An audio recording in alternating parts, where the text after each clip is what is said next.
Welcome back, I'm Robert Tan, and this is the NBN coverage of the U.S. elections. Democratic presidential candidate Barack Obama says while he is pleased with the efforts of the Bush administration this time and the federal government's response and preparedness to the hurricane hitting the U.S. Southwest, Senator Obama said this could have been done with Hurricane Katrina 3 years ago. The disaster widely lowered public opinion and approval ratings of U.S. President Bush. The handling of Katrina is widely viewed as a major reason the Bush administration and Republican Party lost its majority in Congress and led to Democrats taking control of both the House and Senate. Among the evacuees of Hurricane Gustav are thousands of New Orleans and Louisiana residents who have just finished rebuilding their homes. Government's response has been faster this time around.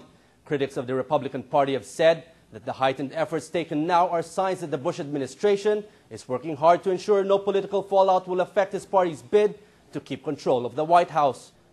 Not even 24 hours have passed since she had accepted John McCain's invitation to be his vice president when an attack blog surfaced from liberal left-wing loyalists out to get Alaska Governor Sarah Palin and her conservative background and anti-abortion stand. The mudslinging effort passed on the internet first claimed that Palin's daughter was the mother of her youngest child, who is afflicted with Down syndrome. The group of bloggers even put pictures of the governor online in an attempt to show she was not pregnant with her youngest child, who was born in 2008.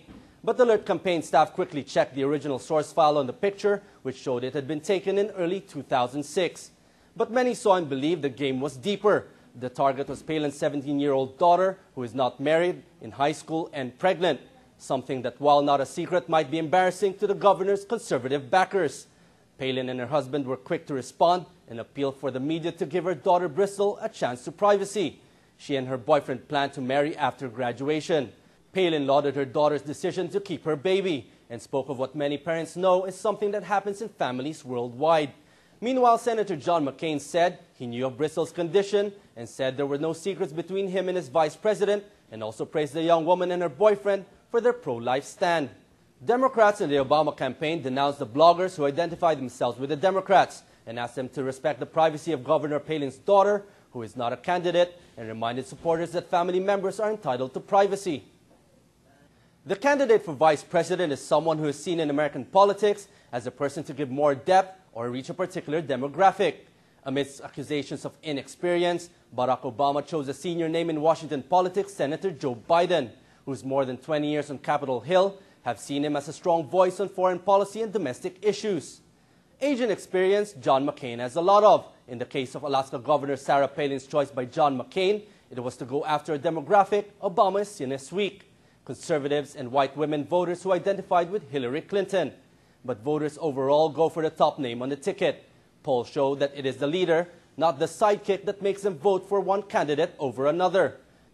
In a poll taken hours after Sarah Palin's choice, Palin had a higher unknown rating, but a less negative rating than Joe Biden. While more people know Senator Biden, Governor Palin, being from Alaska, among registered voters is seen as a new face and a fresh voice from the wilderness. A wind of change to what Democrats have been calling more of the same from the Republican camp. That said, most voters see Joe Biden as a man who can fill the shoes of his president if needed, while in the case of Palin, the view is less secure. The internet is playing a huge role in both campaigns. Each political party and candidates are maintaining a number of websites across all platforms on the internet. The battle for campaign ads, for example, are on YouTube and Google videos, where each side puts on 2 or 3 new advertising spots daily. From defending their positions to attacking the other side, the video ad online has become a symbol of the campaign.